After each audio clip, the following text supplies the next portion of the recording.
Nigerians, una never hear Peter Obi don break the biggest world record today.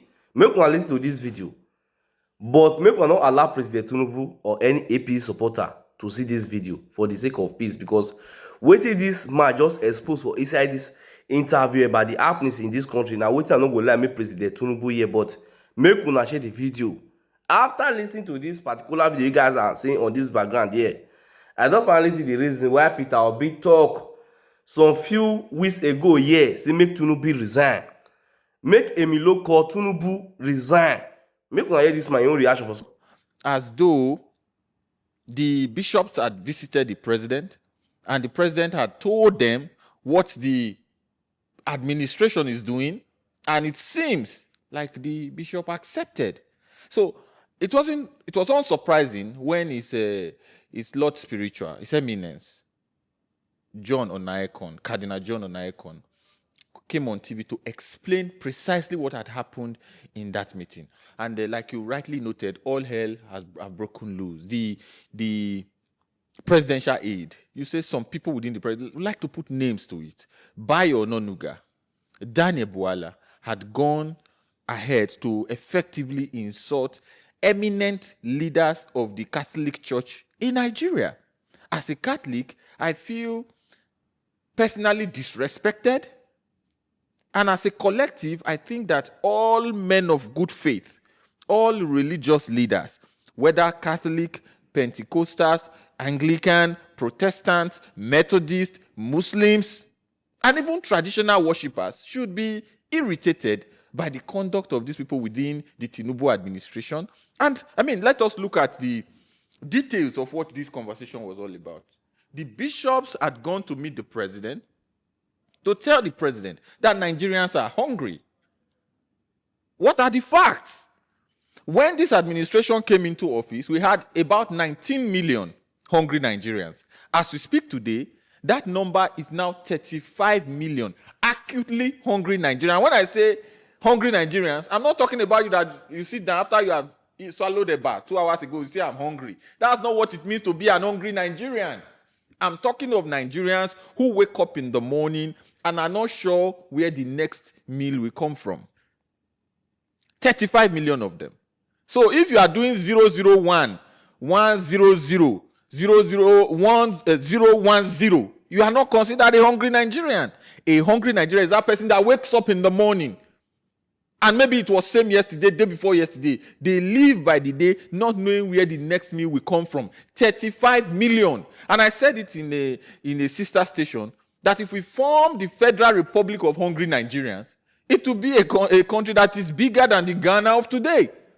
So if you have a Federal Republic of Hungry Nigerians led by President Bola Ahmed Tinubu, of course he's leading the most hungry country in the world as we speak. Nigeria has the highest number of acutely hungry people anywhere in the world. That country will be bigger than Ghana. That country will be 2 times the size in population of Benin Republic. That country will be half the size of South Africa, half the size of Great Britain, 40% the size of Russia. Hungry, only hungry Nigerians. The bishops had gone to meet the president that Nigerians are poor. The economy is not working for the common man. The president disagreed. But what are the facts? As we speak today, Nigerians, according to the last estimate, about 79% of Nigerians are sliding into poverty, multidimensional poverty. 79% is about 180 million of 230. So we have more Nigerians sliding into multidimensional poverty. Keep in mind, when this administration came in, it was just 87 million. Now they have added close to 100 million. So whereas many other countries in the world are pulling people out of poverty, the Tinubu administration is pulling people into poverty. So they are doing the exact reverse of what countries like China, countries like India, countries like Indonesia, countries like Malaysia, even in Africa, countries like Ghana are doing. The bishops complained that the political environment has become toxic, has become worrisome, has become what it should not be. Politics ought to be a contestation of ideas, and where superior ideas win. The president said, no, Mr. Bishops, all is fair in politics. My question to you, sir, is all fair in politics? Is it true that all is fair in politics? Absolutely not. Even in war, there are rules of engagement.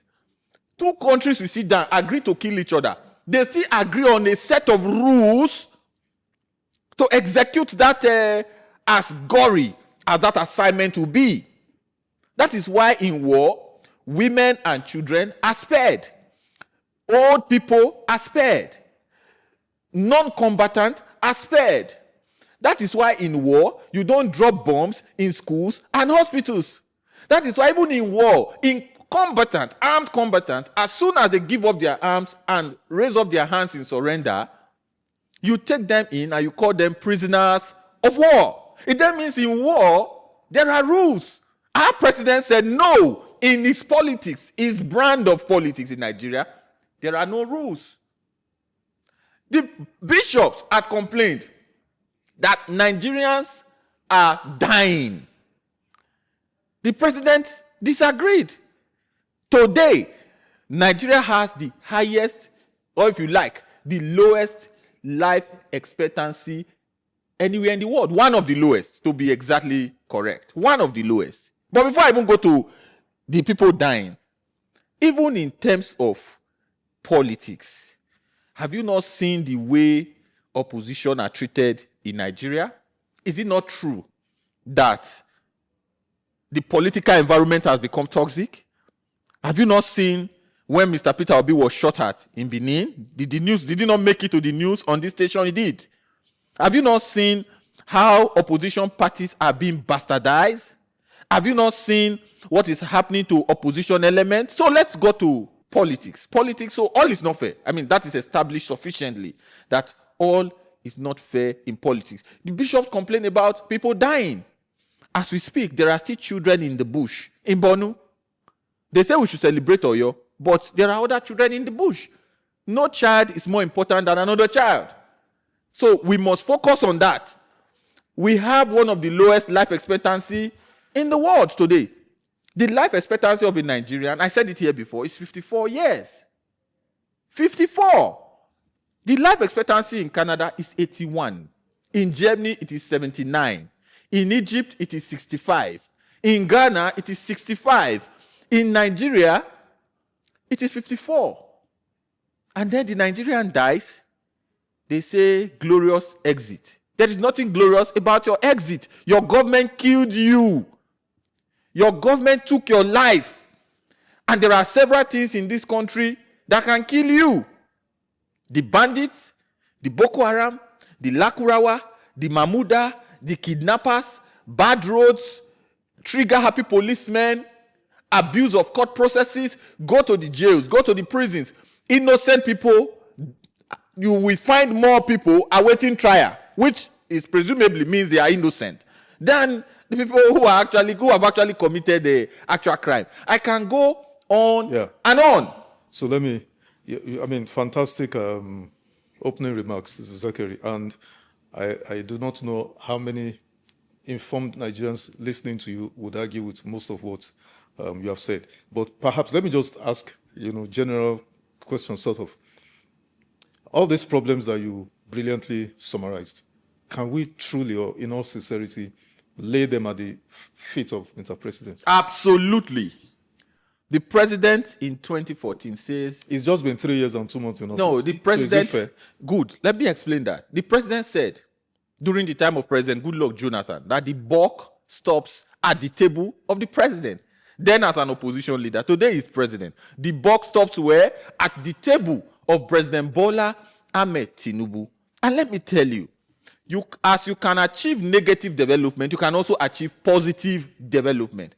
The president pulled more people into poverty in just 3 years. He could as well have pulled people out of poverty. The president, insecurity has quadrupled under him.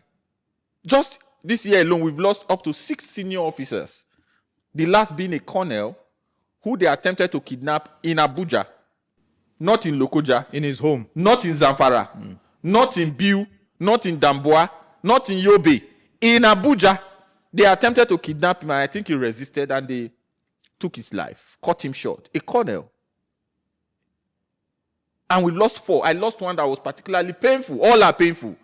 But that one is one of the shining lights we have in Edo North. Brigadier General Brima.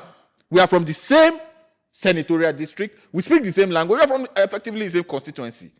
So everything stops at the table of the president. So the president has put people into poverty. The president is ineffective in tackling corruption. The president is ineffective in reining in on his aides. So much so that they are abusing the Catholic Church, trying to cause division, even forging releases from Catholic Youth Organization of Nigeria, for where I have been the former president, and I know that that is a forged document. Second point I want to, when the president said all is fair in politics, perhaps it was just, using hyperbole, was just, speaking in a verbose manner. Because I doubt, or do you actually believe the president meant that you can bring a gun to politics, you can use daggers and knives to politics, you can use all means, you can rig? Because anybody with an active imagination can actually stretch that phrase, because that phrase is quite powerful. Yes. So, but I know, don't you think so, Zachary? Let's cut the president some slack. I do not think he meant it that way. There's a difference between when someone is blowing hot hair and when someone is actually intending to implement an evil agenda on a country. I think the president, out of the abundance of his heart, he spoke. And it was out of the abundance of his heart that it came out from his mouth that all is fair in politics. Let's look at the facts. Governor Fubara had a running battle with Minister Nyesom Wike. And it is public knowledge that the president backed Minister Nyesom Wike. What was the outcome of that? Governor Fubara was suspended for 6 months from office. And on top of that, he lost his bid to return back to Rivers State Government House. There was a gubernatorial election in Ekiti. And we did not see any of the shenanigans that we're seeing here. The sitting incumbent Governor Oyebanji, is of the APC stock. So it was a seamless election. There were no issues. There were no quarrel. It was easy. 10 days to Osun governorship election. The EFCC froze the account of Osun State government. Let us also look at the opposition party. Since this president got into office, there has been concerted effort to diminish and destroy the opposition in Nigeria. It happened with Labour Party. You see people, elements within the party, being sponsored to destroy their own party. It happened within the Labour Party. It happened in the ADC, where a man who was not high on grass signed his resignation, suddenly woke up and said he didn't resign anymore. And he went to court. And the court listened to that charade, that insult of a judicial process. Similarly, they have even taken it to NDC now, trying to create internal squabbles here and there, even when none exist. You heard recently when a judge who had given judgment that registered this party, it's a qualified political party, reversed his own, or attempted, because they can't do it anyway, because this country belongs to all of us, effectively, attempted to reverse his own judgment, that what he said before, he didn't say again. Mr. Peter Obi was in Edo State. The governor had threatened, don't come to my state without letting me know. I cannot guarantee your security. The next time he came, he was shot at in the home of Chief John Odige Oyegun. Is that not public knowledge? Look, you can go on and on and on. The body language of the president clearly shows that he believes that all is fair in politics. But this is the cynical part of this, is that the man used to claim that he is a pro-democracy activist. He supported pro-democracy movement. But his government is even worse than some of the military administration we have dealt with in the past. Look at the bishops. It's important we mention this. The bishop spoke to Abacha, the Catholic bishops. The bishop spoke to Babangida. The bishop spoke to Jonathan. The bishop spoke to Obasanjo. The bishop spoke to even Yar'Adua. They had been communicating with president. When they feel, they represent the conscience of the nation. When they feel that things are not going the way they ought to go, they communicate with the president in a respectful, decent manner. And these people carry the burden of 35 million Nigerian Catholics. These people hear what you and I cannot hear. They hear confession. Confession is a serious, I am a Catholic. What I cannot tell police, I can tell my priest. Your darkest secret, you can share with your priest. They now know what is creating chaos in the land. They know why that hunger is making people act in a certain way. They know things that they cannot even tell you. And that form, they aggregated all of that information and then used it to communicate that this is what is happening in your country today. Instead of taking advice, what do? They asked Bwala and Ononuga to abuse the bishops and then pour off their minions on Twitter to abuse any other person who challenged them. Is that how to run a democracy? Are we not entitled to duplicity of ideas in a democracy? Can people not have a say in a democracy? So where is it coming from that anybody that speaks is now subject of attacks? Let me ask you. So what do you now say to two of the media aides to the president, specifically Mr. Daniel Buhala, who said Cardinal Onayekan is not speaking for the entirety of Nigerian Christians, but rather speaking for just Catholics. And some have said, in fact, Northern Christians, a body called Northern Christians of Nigerians, came out to say, Buhala is attempting to divide, Nigerian Christians, sow discord amongst Nigerian Christians, and that Buhala himself is from the north and is a Christian. But they said he does not even represent them, he does not speak for them. Then also, take on the fact that both Buhala and Temitope Ajayi, another aide, I've said John Onayekan should apologize to the president. And they even said, I think Tope Ajayi said, when Cardinal Onayekan spoke, when he granted that interview, he was breaching presidential confidentiality. I've been asking everybody who came here since then to explain to me what that meant. Please speak to this, maybe briefly. I think these young people. You are young too yourself. No, I say young people in comparison to the age of the person they are talking to. Not in comparison to me. I'm a young person. I have absolute respect for people. But if you occupy public office and steal public resources, you lost the right to respect, right? But otherwise, we should respect our elders. These young people are not properly brought up to think that they can have a certain level of conversation with His Lord Spiritual, His Eminence, John Cardinal Onayekan. John Cardinal Onayekan left school in 1962 as the best graduating student of all high school students in the entire northern Nigeria. The entire northern Nigeria, he was the best graduating. So much so that the premier of northern Nigeria then gave him a scholarship to study anywhere he wanted to study in the world. The man gave up all material acquisition, gave up all the beautiful things he could have achieved in life if he wanted to pursue materialism like these young people in Aso Rock are pursuing, and then dedicated his life to the church, to God, and to country, to service, essentially. And he has been serving. Now, these people also need to know that being a cardinal has political implication. A cardinal is one step away from a pope. A pope is the leader of a nation. So, Cardinal John is a prince of the church and a prince of Vatican. But they don't understand these things. So they think you can abuse everybody. Yes, you can abuse me. You can abuse just about anybody. But not Onayekan. So a prince of the church, who if he was in Nigeria today, would be higher, if he was in the leadership structure of Nigeria, would be higher than the vice president. As a senior cardinal. You cannot just begin to throw words at him like that. As Catholics, we are particularly irritated. I am happy that I watched His Eminence, the Lord Bishop from the Anglican Ecclesiastical Province of Enugu, Anglican Communion, has come out to speak yesterday that the bishop spoke for Nigerians, not just Nigerian Christians, Nigerians, both Muslims, Christians, and traditional worshippers. Thank you for watching that video. So guys, before you leave, look at the down here.